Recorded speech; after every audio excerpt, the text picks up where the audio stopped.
नमस्कार, आप देख रहे हैं बीडी न्यूज़ बिहार और मैं हूं पंकज भट्ट।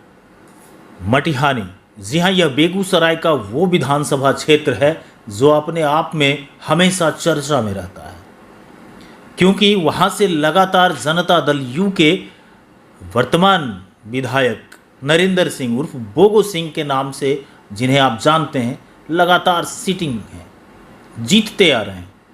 मटिहानी की दशा क्या है और किस परिस्थिति में मटिहानी चल रहा है, मटिहानी में विकास हुआ नहीं हुआ, तमाम मुद्दों के साथ मैं इस समय, हमारे साथ मौजूद हैं इस समय बेगूसराय के जाने माने व्यवसायी वर्ग में से आते हैं राजकुमार सिंह जी। इनसे हमारी बात होगी और इनसे भी हम पूछेंगे कि मटिहानी के विकास से कितना संतुष्ट हैं। सर, सबसे पहले तो हम आपका स्वागत करते हैं कि आप एक व्यवसायी वर्ग होते हुए भी राजनीति में सामाजिक रूपरेखा के बीचों बीच अपने आप को रख रहे हैं, ऐसा क्यों? सबसे पहला सवाल। बहुत बहुत धन्यवाद आपका। देखिए, मेरा मानना है कि इस लोकतंत्र में समाज के हर तबके को अपनी भागीदारी निभानी चाहिए जहां उसे कहीं रिक्तता नज़र आती है। चूँकि मटिहानी का मैं हूँ, मटिहानी विधानसभा में ही मैं पला बड़ा हूँ। वहाँ के एक गांव है नया गांव, वहाँ का मैं रहने वाला हूँ। और मटिहानी की जो दशा मैंने देखी है पिछले विगत 15-20 सालों से, उम्मीद थी कि मेरा मटिहानी विधानसभा भी काफ़ी विकसित होगा। एक ही विधायक के लगातार 15 साल रहने के बावजूद भी आज मटिहानी की दशा दयनीय है। आप देख सकते हैं, विकास के नाम पे वहाँ कुछ भी नहीं है। शिक्षा के क्षेत्र में हो, स्वास्थ्य के क्षेत्र में हो या इंफ्रास्ट्रक्चर के क्षेत्र में हो, इसकी तो सुध लेने की शायद परवाह भी किसी प्रतिनिधि को हुई नहीं, क्योंकि इसकी उन्होंने कभी भी उपयोगिता नहीं समझी, इसकी ज़रूरत नहीं समझी उन्होंने, जिस कारण से उन्हें वोट शायद मिलता आया और प्रतिनिधित्व का उनको अवसर मिलता रहा। उन्होंने सिर्फ उन्हीं चीज़ों को ध्यान में दिया। विकास कभी उनके लिए मुद्दा रहा नहीं। मटिहानी में कभी विकास के मुद्दे पे शायद चुनाव भी नहीं लड़ा गया। वहाँ मुद्दा कुछ और रहा होगा। पहले व्यक्ति को ही हटाने का मुद्दा था। इससे मुझे लगता है ये वर्तमान विधायक से पहले जो विधायक थे वो भी 15 साल रहे सीपीआई के, उन्होंने भी वही किया। उनके कार्यकाल में भी कुछ नहीं हुआ। लोग बड़ी उम्मीद से वर्तमान विधायक को चुन के लाए थे कि कुछ करेंगे। इन्होंने भी वही परिपाटी अपनाई जो वो कर रहे थे। मैं उस क्षेत्र का हूँ, मुझे देखकर काफ़ी तकलीफ़ हुई। मेरा सपना था कि मेरा मटिहानी भी, मुझे कोट नहीं करना चाहिए लेकिन मैं करूँगा। लोग कहते हैं कि एक विधायक हुए राजो सिंह, और लोग कहता है कि शेखपुरा में चले जाइए तो आपको वहाँ विकास दिखता है। वो पता नहीं कैसे विधायक थे, ये नहीं जानता, लेकिन विकास की बात सब लोग करते हैं कि शेखपुरा में कॉलेज भी है, हॉस्पिटल भी है, हर चीज़ है, वहाँ पे विकास दिखता है वहाँ पे। तो क्यों नहीं दो विधायक मिलके 30 साल तक जिसने रिप्रेजेंट किया और उसके बाद भी यहाँ मटिहानी में कुछ भी नहीं हुआ, तो मुझे लगा कि शायद अगर मुझे भी मौका मिले, हालांकि मैं शुद्ध रूप से राजनीतिक व्यक्ति नहीं हूँ, लोगों की इच्छा हुई, लोगों की तरफ से आवाज़ आई कि मुझे आगे आना चाहिए, तो मैंने सोचा ठीक है, मैं अगर अपने हैसियत से या अपने बुद्धि विवेक से कुछ कर पाऊँगा जिससे मटिहानी का रूपरेखा बदल सके, तो मैं प्रयास करूँगा। इसीलिए मैं आया। मुंबई छोड़ के फूल सिंह भी आए। देखिए, मैं कहूँगा कि लोकतंत्र में सबको आने का अधिकार है। फूल सिंह आए हैं तो उनका संवैधानिक अधिकार है चुनाव लड़ने का। अब किस उद्देश्य से आए हैं ये मुझे नहीं पता। पता चला कि अब ये मटिहानी छोड़ के कहीं और से प्रयास कर रहे हैं, मुझे सुनने में आया। या शायद चुनाव ना भी लड़ें, ये भी सुनने में आया। तो फूल सिंह हैं, कलाकार हैं, उनकी कलाकारी के बारे में हम नहीं कह सकते हैं। वो आए हैं, उनका स्वागत है, उनका अधिकार भी है, इसी क्षेत्र के वो भी हैं। ज़्यादा मैं कुछ उनके बारे में टिप्पणी नहीं करना चाहूँगा। एक बड़ा प्रश्न यहाँ पे ये है कि आप जैसे बता रहे हैं कि विकास नहीं हुआ, लेकिन वहाँ तो जन वितरण प्रणाली के दुकानदारों से सैकड़ों क्विंटल अनाज ले करके, जो कि वो चोरी करके रखे हुए थे, जमा किए हुए थे, विधायक नरेंद्र सिंह ने स्वयं से जा करके एक ऑपरेशन सा चलाया और गरीबों के घर क्विंटल का क्विंटल अनाज भिजवाया। क्या ये अच्छा नहीं किया? देखिए, ये देखने देखने के लिए ये भी चाहिए हमें कि उसने ये संग्रह किसके संरक्षण में किया। जो जन वितरण प्रणाली में जिन लोगों ने ये संग्रह किया था, उनको किनका संरक्षण प्राप्त था। मुझे तो ये भी पता चला है कि विधायक के ही सारे लोग थे जो जन वितरण प्रणाली में थे, और आज सैकड़ों क्विंटल ये दिखाने के लिए एक ड्रामा किया गया, ऐसा लोग बोलते हैं। मटिहानी एक ऐसा जगह है जिसका कि एक अलग इम्पोर्टेंस होता है। इम्पोर्टेंस इस मामले में भी कि वहाँ के किसानों को हर वर्ष निश्चित तौर पे बाढ़ की विभीषिका को भी झेलना पड़ता है। सामहो जो वहाँ का क्षेत्र है, खास करके वो क्षेत्र के लोग आज भी मुख्यालय से नहीं जुड़ पाए।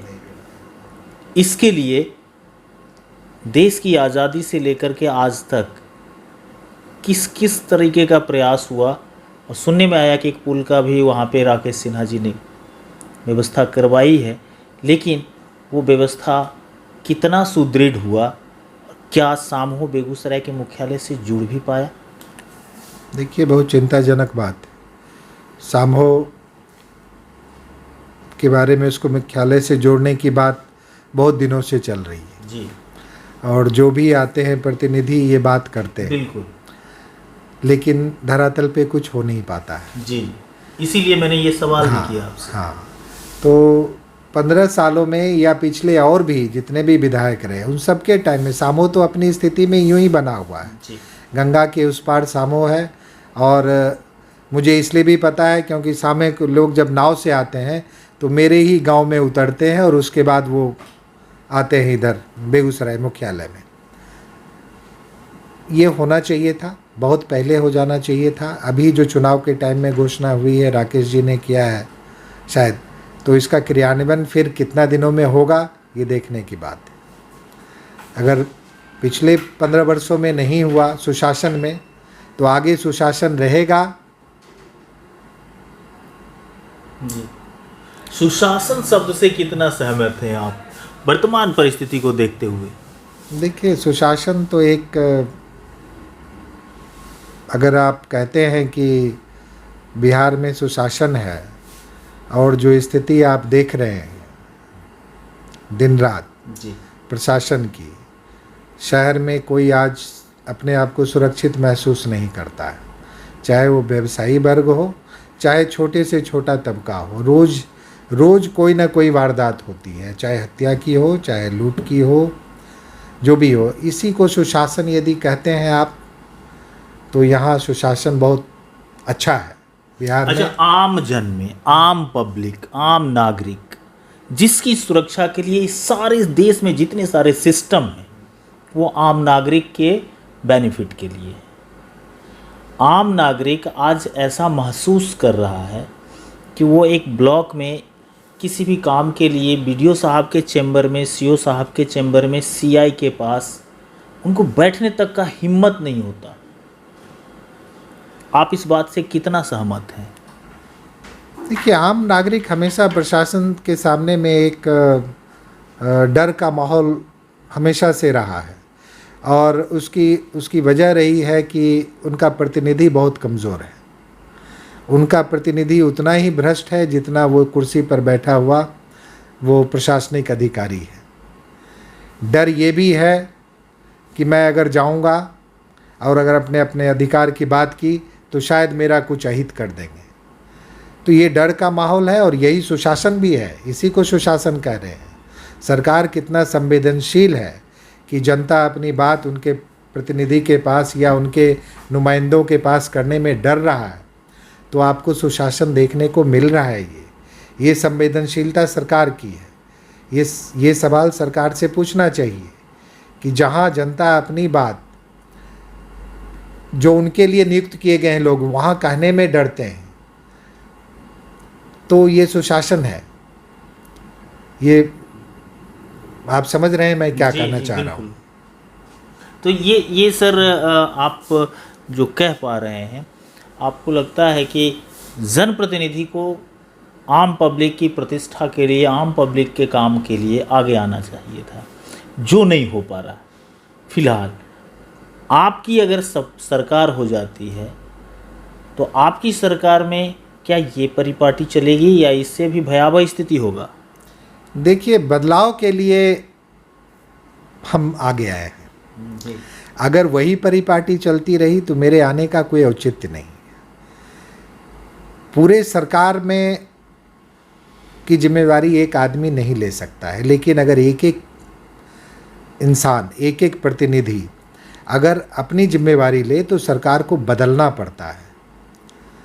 आप ऊपर में बैठे हुए लोग हम ही लोगों से हैं, जो प्रतिनिधि जाएंगे उन्हीं से सरकार का निर्माण होता है। सरकार कोई अलग से कोई ऐसी चीज़ नहीं है कि कोई आके थोप देता है।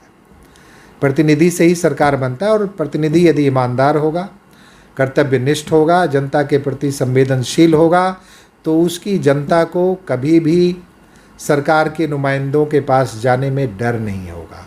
अगर प्रतिनिधि भ्रष्ट होगा तो ऊपर भ्रष्टाचार को वो जन्म देता है, और जहाँ भ्रष्टाचार होता है वहाँ जनता डरती है उसको। भारतीय जनता पार्टी के जितने सारे यहाँ पे लीडर्स हैं, अब वो सरेआम ये इस चीज़ को प्रचारित करते हैं, बात भी करते हैं, कई दफ़ा स्टेटमेंट भी दिया है कि पक्ष और विपक्ष की भूमिका दोनों बीजेपी के कार्यकर्ता ही अदा कर पा रहे हैं। ऐसे में आपको नहीं लगता कि आपको भी कुछ कहने की ज़रूरत है? देखिए, आज तो लोकतंत्र को ख़त्म करने की कवायद पिछले कई सालों से चल रही है। इसमें तो विपक्ष को समाप्त कर देने की एक मुहिम ही चली हुई है, और मैं माफ़ी चाहूँगा आप जैसे कुछ मीडिया के अच्छे लोग हैं जो कि लोकतंत्र को बचा सकते हैं। अन्यथा मीडिया भी 60% जो है वो सरकार की ही मुहिम में शामिल है। आज मीडिया को भी सरकार से सवाल पूछने का हिम्मत नहीं है, मैं यही कहूँगा। क्वारंटाइन सेंटर में नहीं जा सकते, मीडिया नहीं जा सकती। बिल्कुल। तो ये देखिए, ये तो मीडिया, आप जो लोकतंत्र के एक स्तंभ हैं, आप जहाँ आपको निर्बाध जाना चाहिए, निर्बाध प्रश्न पूछना चाहिए, वहाँ पे अगर मीडिया डरती है, ओपिनियन आप बनाते हैं, ईमानदार आप बनाते हैं और बेईमान भी आप बना सकते हैं, सीधी सी बात है। लेकिन जब आप सत्ता के साथ हो जाएंगे तो लोकतंत्र नष्ट होगा। मीडिया का काम और विपक्ष का काम दोनों को सत्ता को अनुशासन में रखने का होता है। आज सत्ता तो विपक्ष को ख़त्म करने पे तुली हुई है, यानी विपक्ष को ख़त्म करने का एकमात्र आशय उनका है कि लोकतंत्र को ख़त्म करना है। सर, हमारा सवाल सीधा था कि बेगूसराय में कोई भी घटना हो जाती है, अभी एक आदमी का एक्सीडेंट हो जाए तो वहाँ पे बीजेपी के कार्यकर्ता तुरंत पहुँचते हैं, कांग्रेस के कार्यकर्ता, राजद के कार्यकर्ता नहीं पहुँच पाते। ये एक चिंताजनक बात है जी, जो कि होना चाहिए।